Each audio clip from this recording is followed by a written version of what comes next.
Hey guys, I'm back. This is Genesis 4, verses 1 through 7. Let me get him reading here. Genesis 4. And Adam knew Eve his wife, and she conceived and bare Cain, and said, I have gotten a man from the Lord. And she again bare his brother Abel, and Abel was a keeper of sheep, but Cain was a tiller of the ground. And in process of time it came to pass that Cain brought of the fruit of the ground an offering unto the Lord. And Abel he also brought of the firstlings of his flock, and of the fat thereof. And the Lord had respect unto Abel and to his offering, but unto Cain and to his offering he had not respect.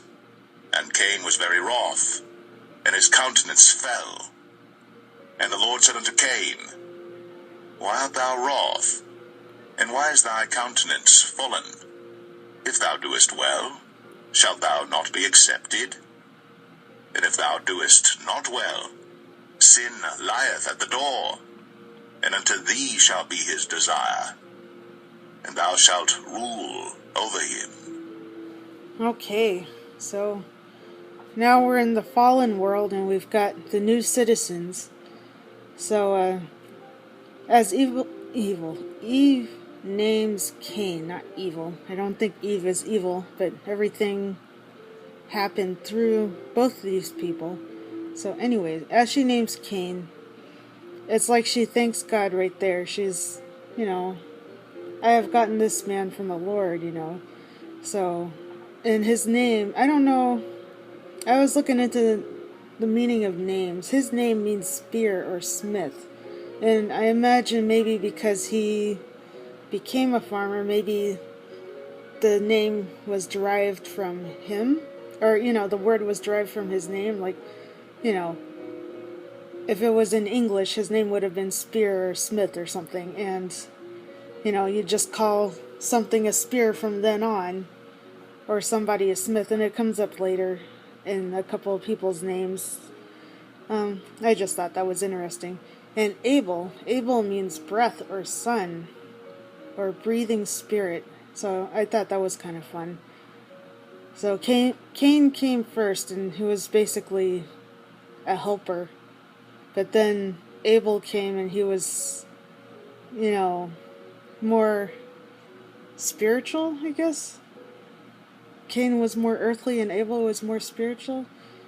And, it makes me think of Jacob and Esau, because God told, I forget who I was talking to. Or maybe it was somewhere in the New Testament.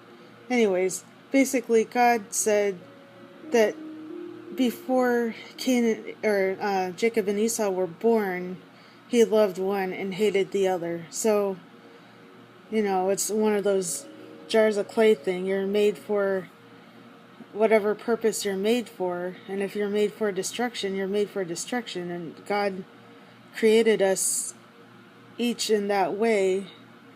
And it doesn't seem very fair, but we must remember that everybody still has the right to be saved. Everybody. But, God has mysterious ways of knowing things, and of course He creates us in the first place. So He's trying to sharpen up those ones who are written in the book of life. He's trying to make good more good by sharpening it up with the evil. So, let's see, what did I write? So Cain was a farmer. He worked with the inanimate because he was growing crops. And Abel was a herder. So he worked with things with personalities, even though they weren't people. But, he can slap an ear of corn around and it's not going to be like, hey, you did that to me, I'm not going to grow for you. It might, fall off or something, but the plant's not going to be like, hey, he was mean. But when you are dealing with animals, you got to get them to trust you and that sort of thing. So, Abel had that more gentle personality, and Cain didn't have to, so he didn't. So, just thinking on that, I was thinking maybe that had something to do with how how both of them turned out. Because Abel had more of an appreciation of what God was doing, in my mind anyway. because he had to do that for the animals. He had to be the shepherd, and Jesus is our shepherd, you know. So he was sort of a Jesus type there. And, you know, Cain, so we have Cain giving the offering, or Cain and Abel giving the offerings. And who knows what caused Cain's offering to be rejected. Maybe he gave God the worst part of the crop so he could keep the best part. Or maybe he gathered the best part, and in his mind he was thinking, okay, now maybe God will give me something. You know, maybe Abel keeps getting blessed and Cain doesn't. So here Cain, you know, God is telling Cain that you can do a better job and then you will be blessed as well, basically. Your offering will be accepted. But, you know, we all make our choices, and of course when we're kind of corrected or put down, we get all negative and upset about it. But, you know, we're to take criticism and receive that. You know, sometimes people criticize and they're just being nasty. But, you know, sometimes people are just trying to say, hey, you shouldn't be doing things that way. And certainly God, when he criticizes us, it's only to correct us, to bring us back to the right way. And if you can't receive that and change for God, then you're doing yourself a disservice and you're not honoring God at all. So Cain chose not to honor God, basically. At least, you know, we'll see what happens. But at this point in time, he's like, oh man, he doesn't like my offering. And he didn't give it with passion. He just did it. Kind of like people go to work, and some people do a good job passionately, you know, caring for whatever it is they're doing. And other people just come there so they can get paid. You know, I'm sure we've all met those people. So, let's see. Oh, and my last note is God gives Cain a rebuke and a warning. You know, so God does that to us. If we're on the wrong path, God will try and correct us and bring us back to the right path. So let's see what it says here. So for verse 1, Adam knew Eve, his wife, and she conceived.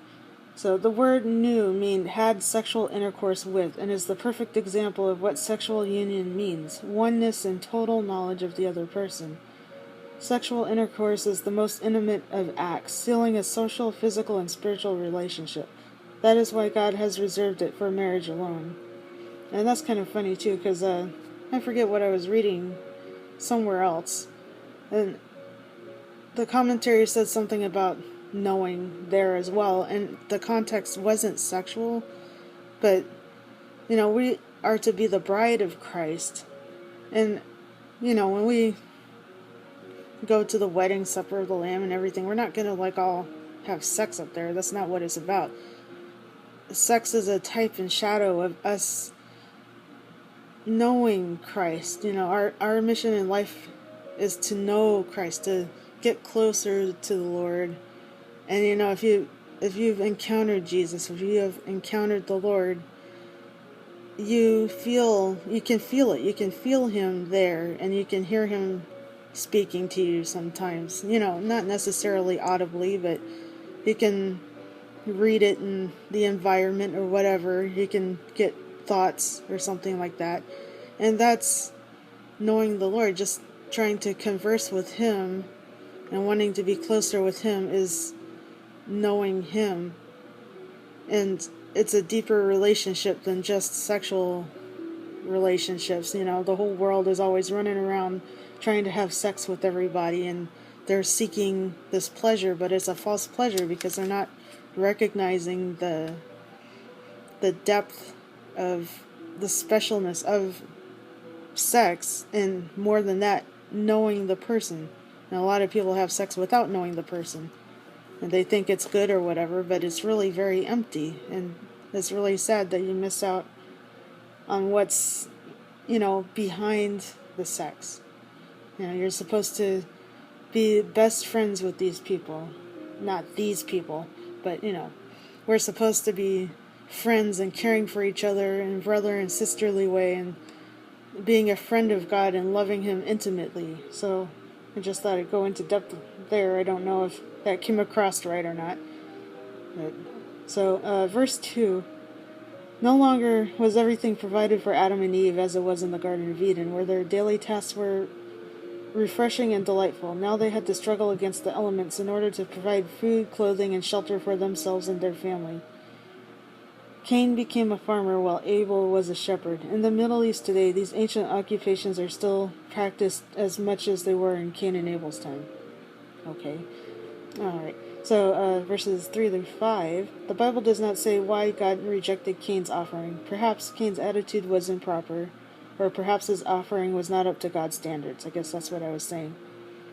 God evaluates both our motives and the quality of what we offer Him. When we give to God and others, we should have a joyful heart because of what we are able to give. We should not worry about how much we are giving up, for all the things are God's in the first place. All of what we are giving is God's in the first place. Instead, we should be joyfully giving to the Lord the best of our time, money, possessions, and talents. So it's kind of like me trying to do this thing. I'm sure you could notice the difference between when I was sick and trying to do this, and when I'm not sick and trying to do this. I'm like trying to, do a little teaching. But when I'm sick, I just kind of shoved it out, I'm pretty sure. I tried my best, but my brain was not there. I really hate being sick because my brain is just not on. So that's why I was gone for a long time. But you want to do things with as much passion as you can. And I'm thinking that's why Cain's offering wasn't accepted, because it was just passionless, And so, for the last one, how do you react when someone suggests to you that you've done something wrong? Do you move to correct the mistake or deny that you need to correct it? After Cain's offering was rejected, God gave him the chance to right his wrong and try again. God even encouraged him to do this. But Cain refused, and the rest of his life is a startling example of what happens to those who refuse to admit their mistakes. The next time someone suggests you are wrong, take an honest look at yourself and choose God's way instead of Cain's. It's kind of like, times in my life where I wanted to go along with worldly things. And I remember one time in particular, I was pretty lost even though I thought I was Christian. I came up to vote for gay marriage in my state, and I have some gay friends and everything, and I thought at the time, well, why not? They're doing it anyway, why not get married? My mind was pretty well gone, as you could tell.